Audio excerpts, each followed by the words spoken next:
Ayes have it. The question now is that the reports of committees relevant to the finance and government administration sector be noted.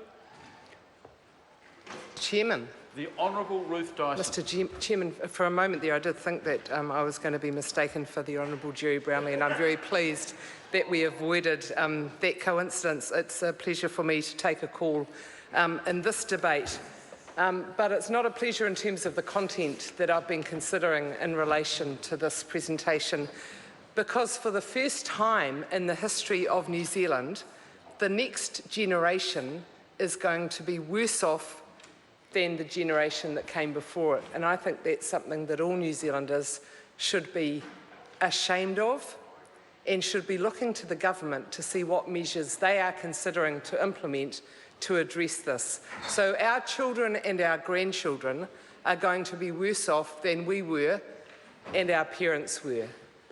That is not something that I, as a New Zealander who grew up thinking that we had a fair society, that we were better than pretty well any other country, because in New Zealand, it didn't matter where you were born. If you worked hard, did your best, you could get ahead in the world.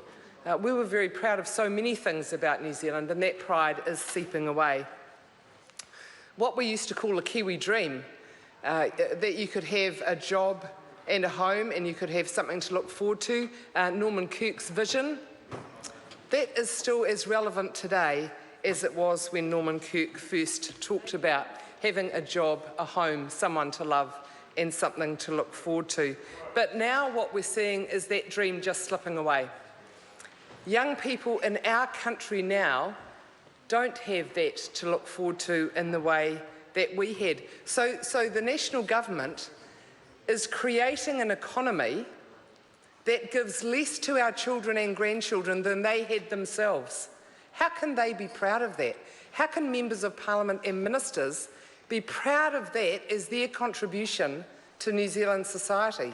Most of us came to this House so that we could improve things for New Zealanders. We'll all have different ways of thinking we can achieve that. We've got different beliefs. But it's hard to imagine how members of the National Party can be proud of their contribution being making New Zealand a worse society than it was when they came to office. We've got an economy now that is stacked in favour of the people at the highest income level rather than middle New Zealanders, and middle New Zealanders are finding it harder each week to get ahead.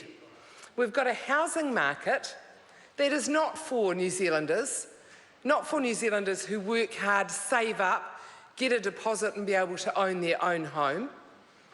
It's now a place where speculators make big money. That's not the New Zealand that I grew up in and the New Zealand that I want my children and grandchildren to grow up in. We've got a health system where not only the food is rubbish, but people who need operations can't get an assessment, let alone get into the hospital for their operation. And the Minister of Health's response to that is, well, they might not need an operation, they just think they need an operation. I don't know a single New Zealander who gets up in the morning and says, what shall I do today? Shall I go to the beach? Shall I go to the movie? Shall I go to work? Or shall I have a knee replacement? That is not the sort of thinking that I am familiar with, but clearly the Minister of Health is. We've got a growing gap between people who have got lots of money and people who just can't get by week after week. That is not the sort of society, again, that I grew up in. We always had richer people and poorer people. But the growing gap, the growing inequality is being driven by government policies, and they're not taking any responsibility for that.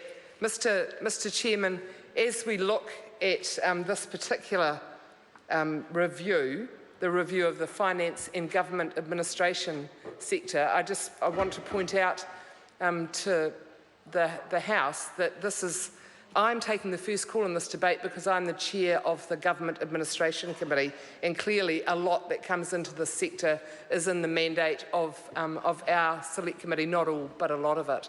As the speeches go on, I'm sure we'll hear more about the specific votes. Before I conclude, I want to acknowledge a member of that committee who was unfortunately deposed from her position as Deputy Chair, Sarah Dowie, very unceremoniously sacked, and I welcome the new member, Paul Foster-Bell, to that position. The Honourable Michael Woodhouse.